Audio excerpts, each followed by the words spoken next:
వంకాయ కూర రెసిపీ చూద్దామా? ఫస్ట్ అయితే ఆయిల్‌లో కొంచెం పోపు వేసి, దాంతోపాటు కరివేపాకు, అలానే కట్ చేసుకున్న ఆనియన్స్ అండ్ మిర్చి వేయాలి.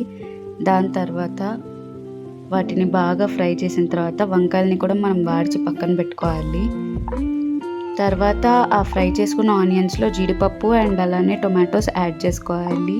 వాటిని కూడా బాగా వాడుచుకున్న తర్వాత ఒక మిక్సీ జార్ తీసుకొని, మిక్సీ జార్‌లో స్క్రీన్ మీద చూపించే అన్ని ఇంగ్రీడియెంట్స్ వేసుకొని బాగా మిక్సీ పట్టాలన్నమాట. తర్వాత ముందుగా చేసుకున్న దాంట్లో పసుపు, క్యుమిన్ పౌడర్, కొరియాండర్ పౌడర్, కారం, గరం మసాలా, ఉప్పు అన్నీ యాడ్ చేసుకోవాలన్నమాట. తర్వాత అవి బాగా వేగిన తర్వాత మనం ముందుగా చేసి పెట్టుకున్న పేస్ట్‌నైతే అందులో యాడ్ చేసేయాలి. దాని తర్వాత మీ కర్రీ కన్సిస్టెన్సీ తగ్గట్టు మీరు చింతపండు రసం యాడ్ చేసుకోవచ్చు. దాని తర్వాత లాస్ట్‌లో వేగించుకున్న వంకాయలు వేసేస్తే అంతే రెడీ. పైన గార్నిషింగ్‌కి కొరియాండర్ మర్చిపోకండే.